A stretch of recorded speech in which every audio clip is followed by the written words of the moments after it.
So, about a month ago, the first part of season 6 of Cobra Kai dropped. Now, this first bit of the new season definitely surprised us all, in some good ways and some questionable ways. It definitely did not take the turn I was expecting, that's for sure. So, just to recap, in the last season, we got a lot of good closure. Johnny and Daniel finally put their rivalry behind them and joined forces. Miguel and Robbie let bygones be bygones and become friends. Tori was willing to cooperate with Miyagi Fang after finding out what a fraud Silver is. Kreese himself had an amazing moment of self reflection. And finally, Daniel confronted Silver and was finally able to put the fear and trauma that Silver had inflicted on him to rest. Honestly, with the way this season ended, it almost felt conclusive. Of course, there was still a major plot thread that needed to be resolved: the Sekai Taikai. That's where season 6 comes in. So, this first part of the new season focused on the characters preparing for the upcoming tournament, with a little bit of other goals as well set in mind, like Miguel searching for a good college and Johnny looking for a better place to raise his newly expanded family. And in between all those plot points, there's a lot of extra drama seasoned in as well. And I mean lots of it. Now, I had some mixed feelings about some of the conflict we got with this season, and I'll get into it in a bit.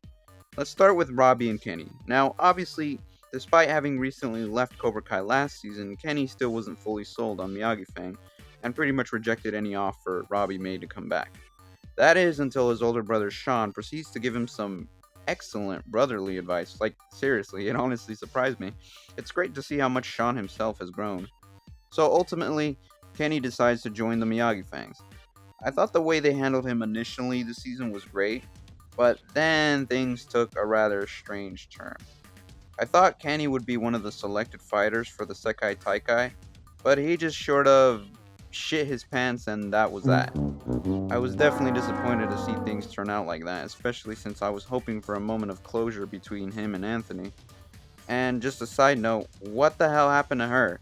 She was established as this sort of love interest to both Kenny and Anthony, but where is she? We didn't see her anywhere this season. She just sort of disappeared from the story, interestingly enough. And that leads me to the next issue I had with the season. I want to talk about Johnny and Devin. Now, I think they had a great relationship between teacher and student this season.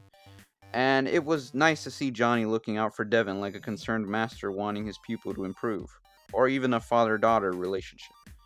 Yeah, he might have gone a little overboard at times, but you can tell that Johnny definitely cares about Devin and sees her potential. What I didn't like was what they ultimately did with Devin down the road.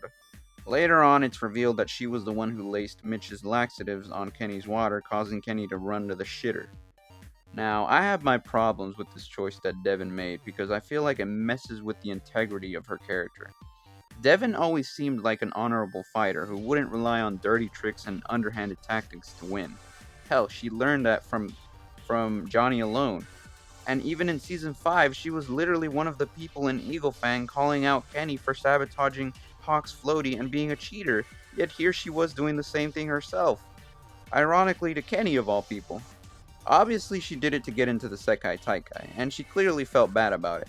But it kind of sends the wrong message that she ultimately sort of ignored some of the things that Johnny had taught her back in season 4 about fighting fairly and honorably. But one could argue that this is a major flaw in her character. And yeah, that's understandable. And that actually leads me into my next point: the Miyagi box. Now, this revelation was quite an impactful one for sure.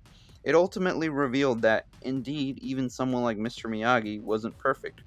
And that's what I love about this show. Nobody in this series is some paragon or a one dimensional symbol of perfection like The Rock or something. Everyone in this show has flaws. Nobody in this series is perfect. Everybody in this series is human, both the protagonists and the villains. Daniel is initially upset about this reveal, and it's kind of understandable. It's not something we knew about Mr. Miyagi, so naturally it caught him off guard. But it kind of got a little irritating as things went along. It's like Daniel thinks Mr. Miyagi was Jesus Christ or something. And I know there's been a lot of memes about this lately. I mean, yeah, it's kind of funny how Daniel acts like Mr. Miyagi was some godlike savior, when in reality, he too was a flawed person. And I guess in that sense, it does kind of improve the whole Devin thing quite a bit. Devin does fight like a true Eagle Fang, but she has her flaws too. And it lies in her human desire to get approval from her senseis, primarily Johnny, the sensei she looks up to the most. Also, let me just say, Hawk really needs something big for him this season again, because lately he hasn't been at his best since season 4. For one of the strongest fighters in the show, he's definitely been dragged through the mud too much now. So I'd hope for him to get some kind of glorious moment in the Sekai Taikai. It's gonna be a tough one for sure though, considering who they're gonna be going up against. Oh yeah, Mike Barnes was here too. There was some weird animosity between him and Johnny that lasted about 2 seconds, but I really like seeing these two duke it out, and it was a nice resolution. Finally, let's talk about the final episode of part 1. So Tori's mom died in this episode due to a blood clot. As a result, Tori is left alone with her brother, and now she has a lot more in her hands to deal with, not to mention her deadbeat aunt who will most likely come back to fight for custody.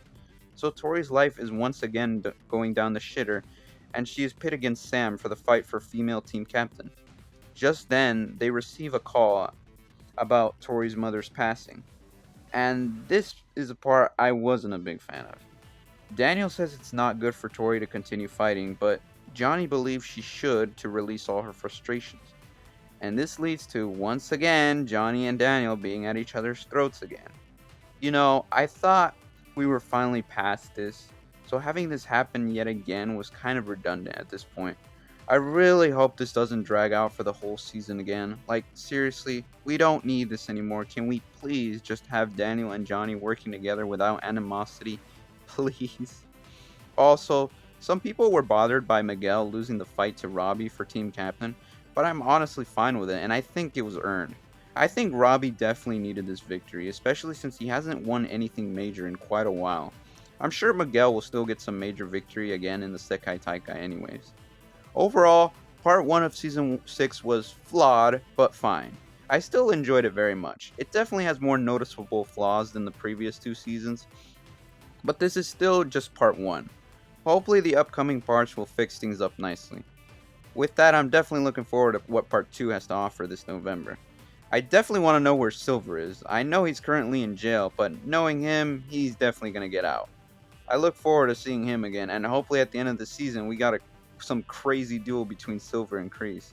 Now that will be awesome.